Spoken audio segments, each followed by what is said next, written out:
If someone's belief structure is that writing a book is hard, it's nearly impossible. It takes 3 years. A long time. You don't have the resources. It's going to be expensive. How will you pull this off? What else are they supposed to do with that belief but give it to you? But like you're giving me that and I don't want to wear that. I don't want that outfit. I don't want your clothing. Don't put it on me. Don't cover me in it. I rebuke it. Welcome to the Push Podcast. Why push? Because a nudge is just too friendly. And friend, we're here to help you get your shit together. I'm Eddie. And I'm Janelle. And we're the Copelands. We've got 3 daughters, 2 businesses, a mortgage, and lots of responsibilities. So just like you, we're struggling to find that perfect balance of ambitious go-getter hustle while still staying present, loving our kids, and working on our relationship. And doing the laundry, going to the grocery store. Oh, and don't forget being mindful. All of the stuff. So if you're juggling all the things, but you're also trying to get to the next level, guess what? You're in the right place. So get ready to be pushed. Welcome to the Push Podcast. Wait, did you start it? I did. It's my job to start it. Well, you know what? You were hesitating and I was ready. So the people that are ready get the worm, right? That's not how that goes, but okay. So I do have a What in the World. Oh, you're just going to dive in. So I'm just jumping right in. This is episode 53 of the Push Podcast. I'm Eddie. And I'm Janelle. That just seems so weird because I just took your part. You did. And I didn't say that was okay. So I want to know, I know the people are very, very concerned. I am super concerned. About Britney Spears.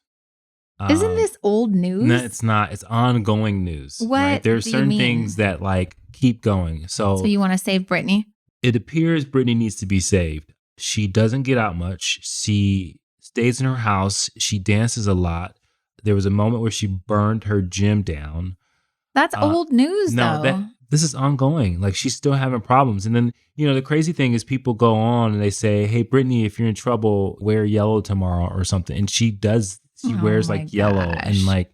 So there is actually a free Britney campaign. And Save Britney Spears now is the hashtag. And it says how conservatorship, is that it? Yeah. Conservatorship threatens Britney Spears' civil rights. Too often people with disabilities are stripped of virtually all of their civil rights through guardianships and conservatorships. We need robust systems for people with disabilities to get out of unnecessary conservatorships and direct their own lives. So this is a real thing. This is a real thing. And I guess the question is like, if she is not well and she does not know how to take care of herself, should she be free? Like, that's tough.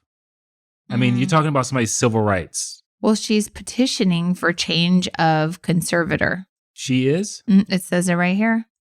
Wow. CNN, August 19th, reported that she's petitioning for it. Well, I hope that... So she doesn't want her father to run her life anymore. Yeah, so I hope... Let's hurry and wrap this up because there's going to be people on here that are like, I'm not going to listen to this Push Podcast because I don't give a shit about Britney Spears. You don't have to care about Britney Spears. What we're talking about is civil liberties. Like, yeah, like, can you be free? You are a human being. You should be able to make mistakes. Well, what if you have a mental illness, though, and you need a conservator? See, that's the thing. Like, am I saying that right? Is that what that is? I think so. But if she's I would not want you to be my conservator. Wow. What would I... What? You would bully me. You would. Eddie does this thing, you guys, where he tries to boss me around sometimes, and he knows it irks the shit out of me. So, like, we're laying in bed last night, and he's like, go ahead, turn your phone off now. That's enough. And I was already turning my phone off. And then he goes, I said, don't tell me what to do. And then it annoys me. And then he waits to see what I'm going to do next. And he goes, go ahead, grab your earplugs. It's okay. You can put them. I'm like, stop bossing me around. So you would do that all the time. It would drive me. I would literally send myself to a loony bin farm because you would make me crazy. No, I would take very good care of you. I'm not buying it. Not buy it. Save Janelle. Yeah. Could you imagine you're like in the house dancing and doing all kinds of crazy stuff and telling people, you know, that you want wear your freedom? yellow if you need help, Janelle. I've got yellow eyeshadow. Oh my God. Yellow Are we going hair. to hell for talking about her? Because she's we're not. well. I thought we were helping her. Okay, this is your what in the world. I know, but I saw that and I thought the people need to know that this is going on. So if you can help Brittany anyway, I don't even know how you help her. So I'm going to leave this one here because it's still an ongoing issue, and it's what in the hell is going on with Britney Spears, and she has lost her freedom. I have a lot of what in the world, but by the time this episode airs, it's going to be the second week of September, and I don't know that any of it's going to be relevant. But right when we were still just, dealing with the mourning that we needed to have for the loss of Kobe, we lost Chad Boswick. Yeah. And at 43 years old, like, that's just terrible. He's got small children, a wife. It just is a heartbreak. And then you're like the freaking Black Panther. Yeah. Why couldn't it have been I'm going to go to hell if I say that. Why could it have been someone else during this pandemic with everything that's going on? Why is it the Black Panther? And I thought about that. And I've been watching and looking at all of the Black Panther tributes and stuff like that and like behind the scene. And just looks like an amazing guy. Chadwick Boseman just looked like he did a lot of speaking. He visited hospitals and just like this amazing person. Yeah, I think I butchered his name. That, just did a lot for the communities that he was involved in. But, one of the things I think that's unique is that him being a person that you see is healthy, is strong, playing a role like the Black Panther superhero, dying such at a young age. It definitely sends shockwaves through people my age, like me, like a Black male, healthy, 40 years old. You can sometimes think that you are invincible and that, you can't get sick and you can't die so suddenly. I thought about you dying several times today. Oh. And it made me very sad. Well, that's a what in the world? I don't know what I would do without you, but if you died, it'd be like pretty catastrophic for our whole family. So don't die.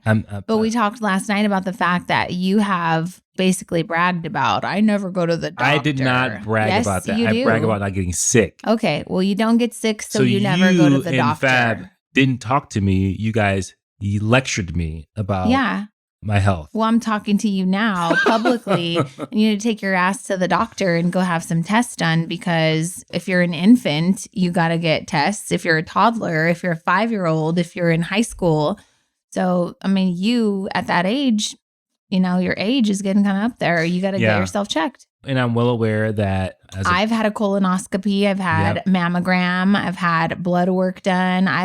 When I turned 40, I was like, I want a report card. I want to know everything. I didn't need a colonoscopy. I was just like, hey, I'm having some constipation issues and I need that because I wanted to know everything. Yeah. And so that's interesting. I kind of pushed that issue because I wanted to put my 40-year-old report card on the refrigerator. Yeah. And so that's an interesting thing because there's a big difference between men and women when it comes to getting checked, going to the doctor on a regular basis, wanting to know. Because I got to tell you, there's an internal person inside of me that says, nah, you don't want to know.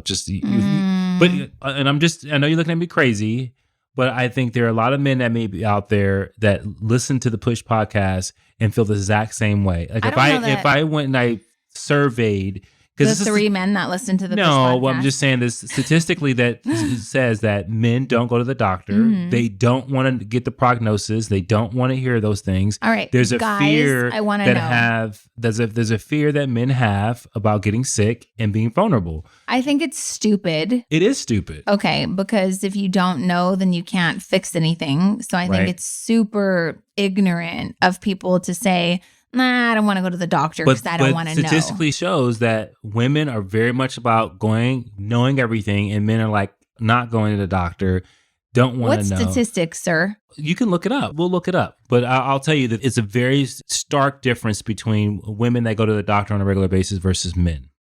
Well, women have to go. We have to go for pap smears. We're supposed to go for mammograms. We're supposed to go for a lot of things. I don't know if I looked it up last night. You're supposed to go every other year now after 40. Right. For a full checkup, full blood work, everything. Right. So did you make an appointment today? No, I did not. So I see? Because you're scared.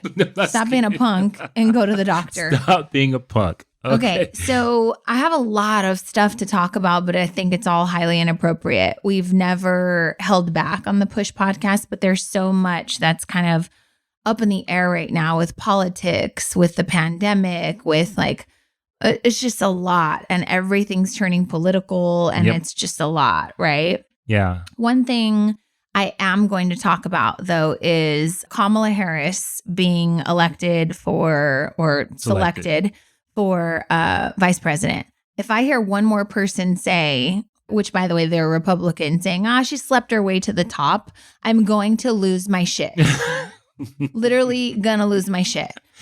As a mother of daughters, who cares who she slept with? What factual information do you have of that? We have a president that openly talks about grabbing women's pussies, but we can't just be a woman in power who has been elected to every single office or whatever we've held, every position. Mm-hmm. And I'm not even sticking up for her. Even if it was whoever you don't like, I don't care if it's Sarah Palin, if it's Hillary Clinton.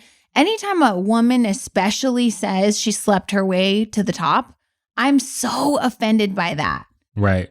So offended. What's interesting is that she was elected as a senator. Mm-hmm. She was elected to many of the... So wait, can you sleep with someone to get that position? Or do you have to be elected? Do you sleep with your voters? No, I don't think you can do that. Oh. No, I don't think that that's possible. But even if you slept with the supreme highest of the high, could they appoint you or did you still have to get elected? You still got to get elected. Okay. But here's the thing. When I worked for Best Buy, as I climbed the ranks, I heard other women talk about women in power and say things like, she slept her way to the top. Right. And it always triggered me then. And it really triggers me now when we're talking about such a powerful position of our country. Yeah. And I just want to say it's mostly women that say shit like that. And it's so offensive because one, like, why are we held to different standards? Like, we don't have a roster of how many women Donald Trump has slept with, but I can guarantee it's probably more than Kamala Harris has slept with. Right. Right? Yeah. And here's the problem we have in our country. We have a big difference between knowing what your truth is and knowing what fact is. And so what happens is when so I want to say that again. Your truth is your truth versus factual information. So let's just break it down. So facts are external things. So they are things that you can measure. Statistics, there's an event, there's video cameras, audio, all those things prove that this actually happened. This is a fact, right? Then you have your truth, right? Your truth is internally.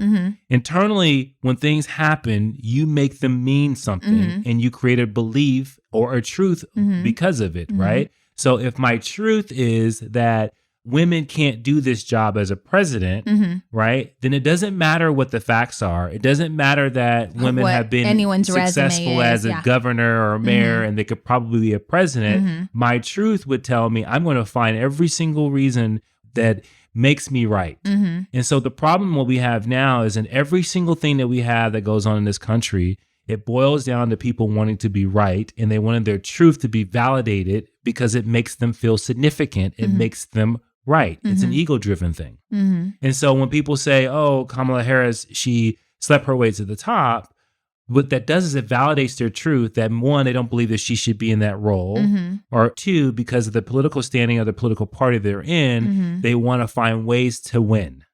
Yeah, but when women say it about other women in a corporate environment, they're usually just being haters and they're jealous and they don't necessarily know that it's factual. It's just their truth because it makes them feel better about themselves. But it also explains their truth. They think that they're better than that person. And so if I feel like I'm better than you, I would never sleep my way to the top. There's only one way that you could have gotten something that I can't get. So that is my truth. Yeah. Right? And so I need something to validate that. And that's it's a poisonous thing because there are things that in our world that we need to pay attention to that we're closed off. And it just lets you know your truth will blind you. It will blind you to see other perspective. It will blind you from opening your mind. It will blind you from the fact that you are looking at something with a skewed perspective that what ends up happening is it takes you and tears you away from the opportunity to seeing something that may progress our society. Mm-hmm. And I think we stay into this box because of our truths. And so the question is how do you break that away? How do you get to a place where you can get a open perspective? Well, you need some self-awareness. You need to listen to the Push podcast and say, oh my God, that's me. I don't really speak from a factual standpoint, but I speak from my feelings, how things make me feel, how they resonate with me, what I believe to be true. I think you also have to surround yourself with people who possibly disagree with you, and you got to like have a dialogue, right? And you have to not try to change people's minds, but try to figure out how they even got there.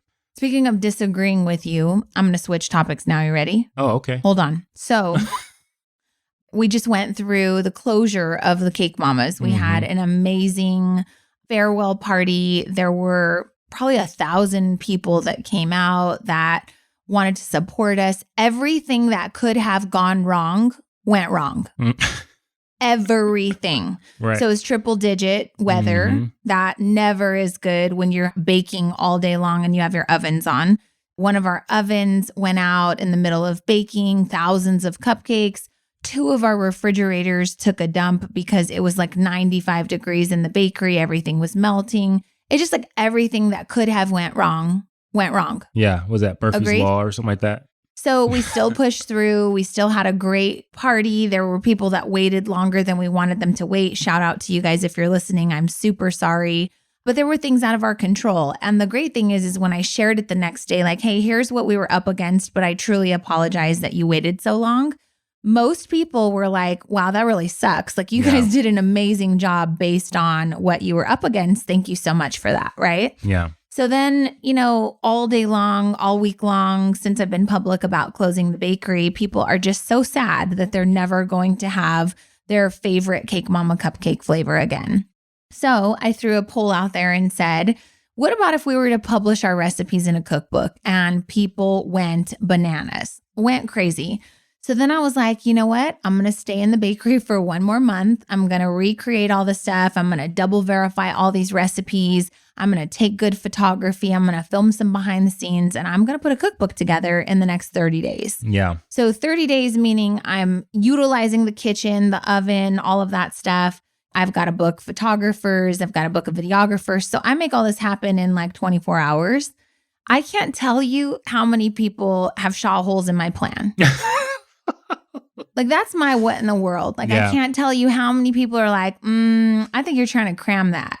I don't know. It usually takes people 3 years to write a book. Yeah. I don't really know if that's going to work. And I can't tell you like how disheartening it is. Right. Because I put myself in situations all the time where my back's against the wall. The previous episode was called, like we perform best when our back's against the wall. But sometimes that shit gets to you. And this week I was like, okay, questioning everything because I had just heard it too many times. Yeah, but it also put me in a funk though. Yeah. And that doesn't usually happen.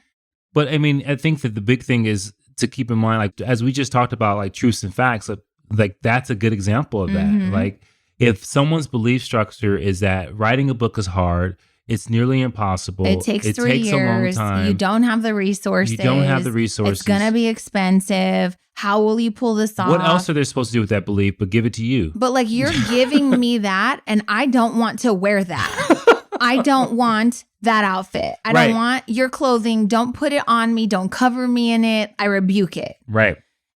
But it was hard because I heard it from everyone. And although it's important for people to shoot holes through some of your plans sometimes, like yesterday just really got to me. It was like a lot of things, a lot of like naysayers. And I get it. You mean well, but people have told me no that I couldn't do things my whole entire life. And I'm not going to say I proved everybody wrong at every single step of every accomplishment, but it did happen when I said I was going to open the bakery 10 years ago. Most of my friends and family said, I don't think it's a good time to open a business. I don't know. I was like, I don't know. I think they're giving money to minority women. I don't know. That's not really real. And there were so many people who meant well, who wanted to protect me, but that just like put the doubt in me and I just rebuke it. Well, what's interesting is that people that have done some amazing things in their lives, when you tell them this, what do they say?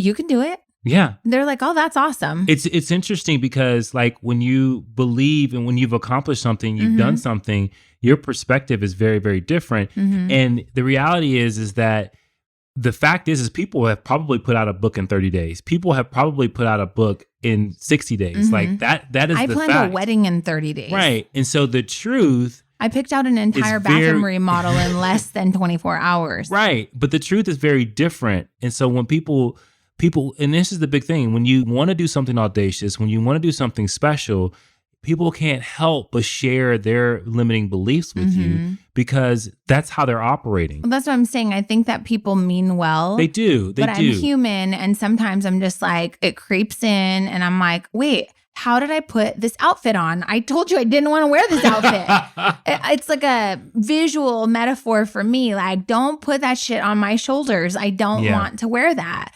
I'm like a toddler right now screaming because that's not the outfit I want to wear. I want to wear the freaking unicorn costume going to the grocery store on a Tuesday. So how can someone be a better supporter for big dreams? Like, what could they have said differently? I want to be clear because it's not that I think people are trying to shoot your dream down. No, I don't think that at all. This is a tie-in to, I think that it's important to understand what your truth is. Right. And it's important to not always project your truth, your fears, your anxiety, whatever it may be, your beliefs onto other people. And okay, I'm going to go for another turn. You ready? Well, okay. You got to change really quick. I'm changing a little bit. Carly, one of our girls, she's been with us forever. She's pregnant. Yeah.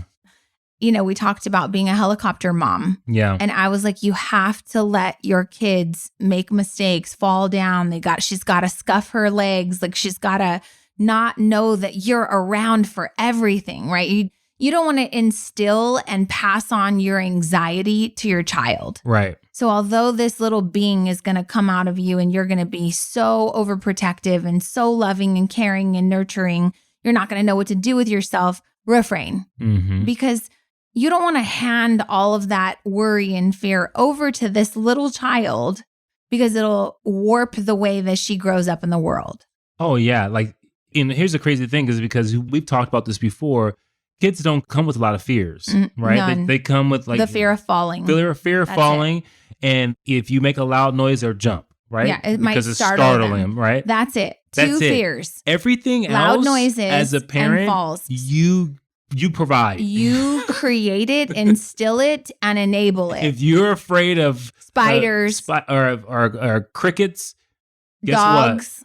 Your kid's going to be afraid of crickets. I'm surprised I'm not afraid of birds because my mom is definitely afraid of birds. It's odd. Yeah. Mom, it's very odd. But the crazy thing is she told me to go shoo them away. She goes, oh, go get the birds away. Oh, right? my gosh. So that's why you're not afraid. That's why I'm not afraid of birds. I can sit out there and let a bird land on my shoulder, you know. And I don't know if Vecina's listening to this, but I'm going to tell you, she's like so afraid of spiders. And when she used to live with us and be around us a lot, she would jump around and hoop and holler and all this stuff. And all I could ever think, and I would tell her, one day you're going to be somebody's mama and you are jumping around at this thing that you are literally 3 million times bigger than. Stop that shit. Right. Where did that come from? And that goes back to the same I just want to know if her kids are afraid of spiders. Oh, I'm pretty sure they probably lose their mind. But that goes back to the belief and the truth thing. So you think that the spider is going to harm you. And the fact is that most spiders are not going to harm you, especially when you can step on them. And you live in Southern California, right? Okay. Like, yes, there are going to be some spiders that are out there, like a black widow or something. But the reality is not a very high percentage are going to bite you and you're going to die or anything like that. But the crazy thing is that your truth will reign supreme and you will operate with that. And so you'll jump and you'll holler and you'll scream and you'll run and you'll knock things down and all these different things because you believe this thing's going to hurt you. Right. No, they believe it's going to kill them. Right. Right. Either way. But I think what's interesting is that as parents, that knowing that, how do you change that? So we just talked about being a parent and having a belief about something and then spreading that to your kids, bring a friend or a family, whatever, and someone has a big idea and you spreading and change and giving them your truth on them. And then as a society, we do that to each other. Mm-hmm. Instead of looking at facts, instead of looking or listening to each other, we just spread our truth, which is not grounded in facts many times, right? And so now you can't have a logical conversation. You're having an emotional conversation about everything. Emotional conversation about your fear of spiders, an emotional conversation about someone doing something audacious and big, and then your emotional conversation about your political standings. And all those things don't do one thing. They don't listen and they don't have an understanding of the actual reality of what you're actually facing. And what you're facing is nothing close to what you think is the truth. Right. And so I think like when you talk about how we change that and how we have a conversation. So if I know I have a limited belief about doing something really fantastic and big, and you come to me and tell me about your big dream, the first thing I can say is, well, wow, okay, that sounds amazing. How are you planning on doing this thing? And how like do you get started on that? Yeah, how do you get started on that? And then like you have a dialogue and you help someone build on their dreams and not sit there and just poke holes, because poking holes should be constructive. But it just sounds something like this. Well, you know, it's going to be really tough to find images that are going to work with this. So you might as well try this, and you add a suggestion to it. That's kind of negative. You know, it's going to be really tough to da-da-da-da-da. Okay. I don't like What's that. a better way of doing it? What are you trying to tell me? That I need good images? No, I'm not trying to tell you. Oh, yeah, I'm trying to tell you. So if you're talking about something about the book that you're going to be creating, right? And here's what you should say. Oh my God, the thing I love most about cookbooks is the amazing photography. Talk to me about your photography. I don't know what to do about it. What should I do? Well, that's different because now you're asking me. But if I said, I don't know about that, that's not ever a good thing. Well, what I'm saying is that if you are going to be constructive and you're going to help someone, I think you have to be prepared to add suggestions. You have to be prepared to add resources. And because if you're saying, hey, because sometimes you want to go to someone who's going to poke holes, but at the same time they're poking holes, they're giving you resources to try to figure it out, right? You don't want someone who's always going to say, yeah, it's a really good idea. Yeah, it's a really good idea. Yeah, keep doing that. You want someone to say, I'm not really sure if that's a good idea. Yeah. Here's what I think. But they keep saying things that's pushing you forward. Well, so not Mrs. keeping P, you in the the girls' drama instructor, she does this thing where if it's some outlandish thing, she says, yes, and. Right. I love that. Yes. And what if you did da-da-da-da-da? And you just like match the person's excitement. And I think yes, and is really good. It's way better than yes, but. Right. If I say, yeah, but it negates everything. Well, yeah, but is like definitely a bubble burst, right? But if you say yes, and you're the perfect person to do that. Right. Tell me about it. Right. Yes, that's crazy. And I think this isn't the only crazy thing you've ever done, right? Yeah. Like it could be anything, but just think about maybe yes, and. Instead of but. Yeah, but. Or the fancy way, however. Nobody says that. When was the last time in a conversation you did that? Well, you probably I do say however. However. Yeah, that's something you write, but you shouldn't really have that as something you say. Well, Jesus. However, whatever you're saying, though, one of the things I just want you to get from this episode is like understand that we're all operating from these belief systems that we believe are to be true. Like, and we know that to be true in our hearts, in our minds. But the reality is we've got to keep ourselves open and have empathy for what other people think are true. But we also need to make sure that we're testing ourselves and stress testing what we think is true instead of just blindly accepting things. And I think what happens is we have a better world, we have better listening, we have more inclusion. And I think that things turn out to be better for people. So I feel like there's so much to say, though. There's so much to say about Black Lives Matter and Black men continuously getting killed, shot. I feel like we could turn this into like this really long, hard episode of a lot of stuff that's happening right now that we're having conversations about in our home. But I feel like at this point, if you talk about the freaking coronavirus, I just read something that said in August, that was the highest death month of all of the months for coronavirus. And I know that we're getting ready to reopen things. And I know that people are struggling. And I know that it's a tough time. And nobody has answers, right?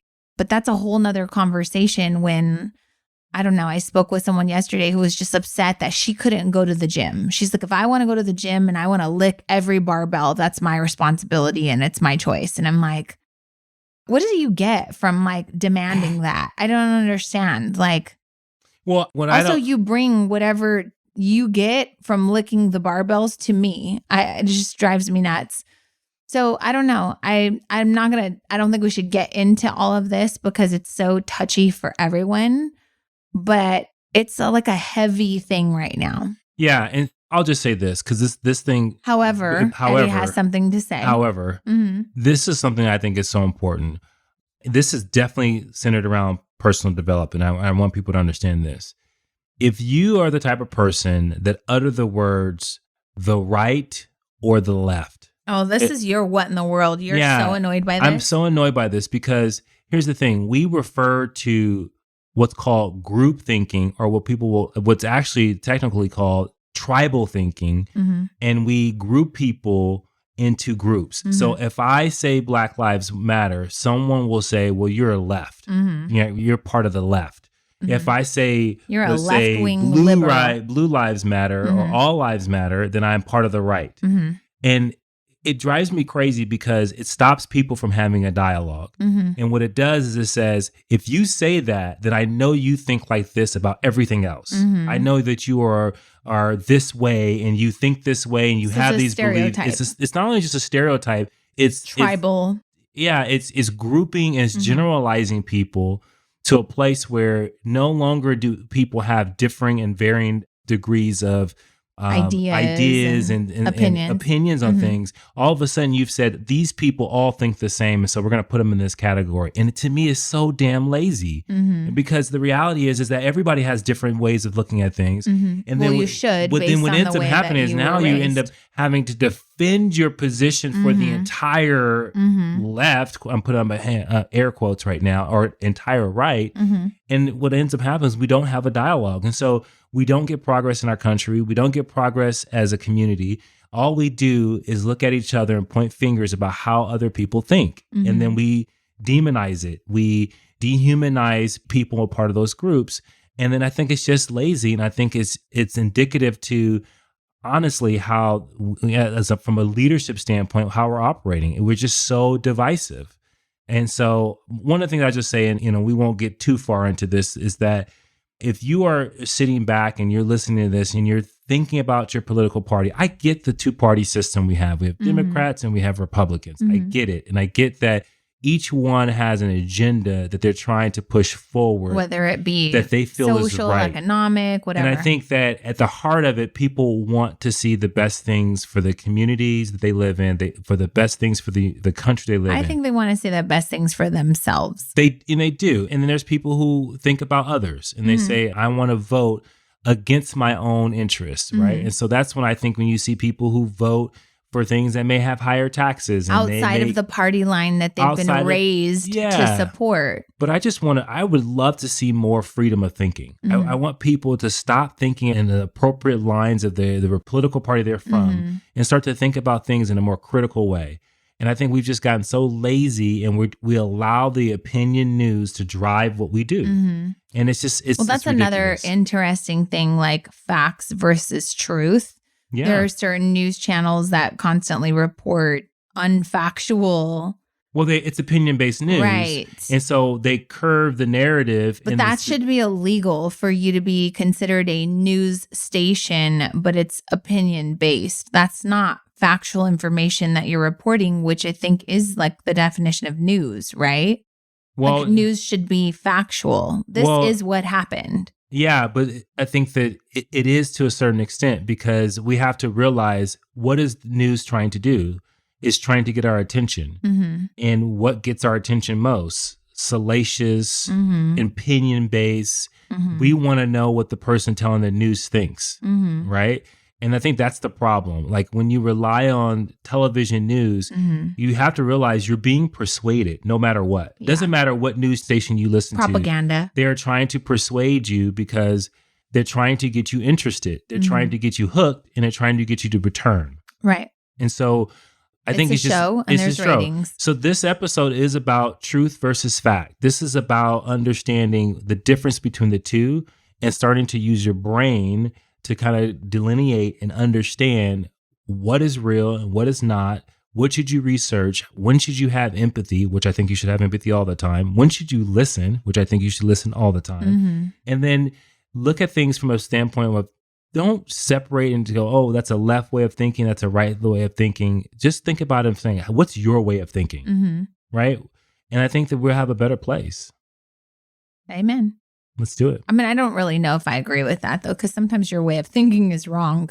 It is. There's just... But I think you have to challenge it. You have to say, am I thinking about this right? And we have this conversation all the time. We ask that of each other. Yeah, we say, am I thinking about this right? Or I'll find... We also run hypothetical questions by our kids. Like, hey, like we were talking about the fact that, hey, the pandemic's been going on for a really long time. People got rent relief and now there's no more rent relief, right? Yeah. And Kayla was saying, well, that's not fair. Like they don't have jobs, this and that. And I'm like, okay, well, think about the people who are landlords that own these land, all these rental properties who are also now struggling because they're not collecting rent. Who pays that? Do they get a tax break? And if they don't rightfully, like outright own these homes, now they're behind on their mortgages. So they could be, filing bankruptcy. So in the next few months to come, probably in the next year to come, things are going to unfold. And it's going to be really interesting to see how we recover from this. But all she kept saying is the money doesn't matter. Like we're choosing money over lives. And it's like, that's her opinion, you know? So anyways, the point is like we have these difficult conversations with our kids and we ask them hypothetical situations all the time. And it's about gender equality. It's about racism. It's about pay. It's about poverty mindset. We talk a lot about things that we share with you guys on the podcast with our young children because it's important for us to not just tell them what to think, but to value their opinions and see how they process things. And then allow them to process it and then throw something else at them. Yeah, and challenge and just make thinking. It more complex and like, well, what if it's this? What if it's this? And to watch their little brains like work on overdrive and stress to try to find a solution. I'm really proud that they always choose like the human. Yeah. They just always choose the human. Yeah. So I don't know. That makes me really proud. So choose what's right, I think is really what I'd say. Not the truth, not the facts. Like choose what's right, not just for you though. What's right for like humankind. Yeah. So that's what I want to leave you with. I hope you guys got something of value out of this. But thanks for hanging out with us and we'll see you in the next episode. Push through. Thank you for listening to the Push Podcast. Hey, we want to hear from you. So if you have a question or there's a particular topic that you want us to tackle and you want us to help you push through, you got to do something for us. You got to go to Apple Podcasts and you got to leave a rating and a review. And in that review, go ahead and leave that question with your Instagram handle so that we can shout you out when we actually answer the question. And we'll talk about that on the podcast and make sure that, hey, this particular podcast is made for you.